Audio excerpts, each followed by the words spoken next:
Hello, my name's Steve Stewart. I'm the Borough Councillor for Water Orton, and I've brought you back inside now, effectively. And this, what you're seeing now, is a copy of the actual plan of the site that we are led to believe will be the actual plan that is sent with the planning application at some point during next week to North Warwickshire Borough Council. What you will notice is that this is, as you would expect, a very, very local plan. It is dealing purely with the site. And to give you some kind of image here, this is the proposed entrance and exit via Attleborough Lane. As you can see, very narrow at the top and very narrow road. And it is so local to the actual site and area that this doesn't even go up as far as the junction with Vicarage Lane to show how much the width and the way that the traffic from here will actually flow out. For other points of references from videos that you've seen, this is the site of the original vehicular access to the site for when it was actually a school. What I would like to draw your attention to is this area here, and this is where we are wondering, can this road effectively be extended and joined outside of the path of the village to make a different entrance and exit, and one that avoids the centre of the village. So to show you that here is a map of Water Orton. It's a very spidery map, but just so you can see, it says there is the VZ Bridge, which was one of the last videos that we did, and that's the road that goes off up there towards Minworth and linking up potentially up with the A38. Here is the road that's leaving the village in the direction of Castle Bromwich, which links up down here with the A452, which is the Chester Road. Going out through here, these are the two exits to the east of the village along Watton Lane and via Marsh Lane as well. Okay, the site of the old school is here at the junction just off to the south of Attleborough Lane, and where we want to explore the feasibility of doing a new road to access the site is along here. This site now here is taken up by the rugby club, and we're seeking to see if we can get a road to the south of that links up here to the junction of Gypsy Lane, which would then provide access up out of the village to Watton Lane and allow for all of the traffic to use that entrance and exit to the village, and therefore remove it from the centre of the village. Okay, as opposed to everything being directed into the centre, everything's directed away from the centre with the option of coming in should it need to.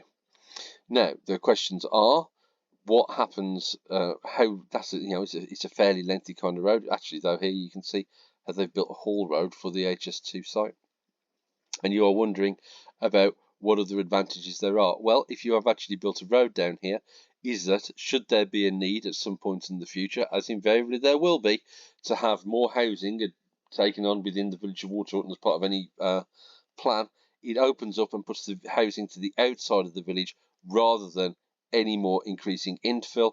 You can already see the problems created by the infill in terms of the amount of parked cars that are on all residential streets, narrowing the capacity of them already, and that would only be further compounded by the creation here and by any future infill within as well. But it does open up the potential for future housing and future housing developments to take place outside of the centre of the village and access this new road. What I'm asking of you today is that to instruct the development company to not put in its planning application until a feasibility study has taken place around the potential of having access to the site down there. And that will obviously need to include the potential for future development at some point in the future, but this would allow for the infrastructure to support that to be put in now, as opposed to it would be having to put in later should that be the area that wishes to be developed. The ability to create a sustainable action plan for both transport and supporting accessibility and mobility and making it pedestrianised safe and safer for cyclists around the centre of the village, this needs to be considered now. Yeah, the plan here has actually come from residents on Attleborough Lane. They are not against the housing development per se. What they are after, though, is that they want to understandably see that it's done in the most sympathetic way, not only for Attleborough Lane itself, but for the village as a whole. Yeah, so the responses will come from the Heritage and Culture Group, and they acknowledge, the desire of various statutory bodies, including Warwickshire County Council and North Warwickshire Borough Council, in terms of reducing pollution and emissions, particularly in higher level residential areas. And we feel that it's just necessary to explore this as an option. However, the ability to explore it as an option, once planning application's gone in, it does, as well as I do, that it commits to a course of action.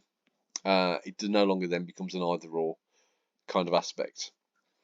As Warwickshire County Council are the shareholders of WDPG, there is the ability for them to ask them via a special resolution to desist in their action of putting in the planning application, and also instruct them to carry out a feasibility study around this alternative option.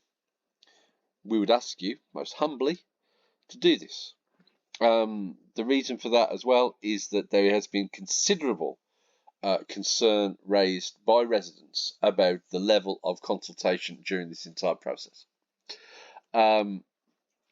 The site was always suggested that it would be on Attleborough Lane, which actually makes no sense to anyone who lives here anyway. Is that if you had a competition to, say, design a housing estate, out of 100 entries, you wouldn't have got anyone, I think, actually saying that access should be on Attleborough Lane. I would suggest 98% of people would have said that the access should have been via the, already gated entrance to that site, and the other two would suggest that it should be by helicopter. I can't see anyone that would have picked Attleborough Lane, except that was the case if it was there. And despite all the concerns that came in via the public consultation, there it still remains. The level of concern has not been helped by the fact that by where the entrance to the site is proposed to be, that street furniture around this area, including a street light and a telegraph pole, have already been moved. And for that to happen, while we understand that planning has to take place, because of the timescales of the way that some of these things can take, it's perfectly advisable that these things are planned and even submitted. But to carry out the work before the planning application has even gone in, it's pretty poor, and it negates any potential future consultation in terms of what's been seen to possibly be done. And for that consultation to be deemed as meaningful, especially as secondary consultation is now going to take place after the submission of the planning application and not prior to it. I'm sure you can see how this looks. The optics are terrible. And for the sake now of a fortnight or however long it will take to do a feasibility study, I think that is time well spent, especially as it could come out with a very beneficial option to the overall future of the village and the ability of how it could link in with future housing plans and put into place, and not negating the ability of turning the centre of the village into something that is accessible and more accessible for those with mobility issues, pedestrians and cyclists. My name's Steve Stewart. I'm happy to answer any questions that you've got. I'd love to invite you to the village to come and see this, but obviously time is against us, and I hope you appreciate the effort that's gone into making this approach. Many thanks. Bye-bye.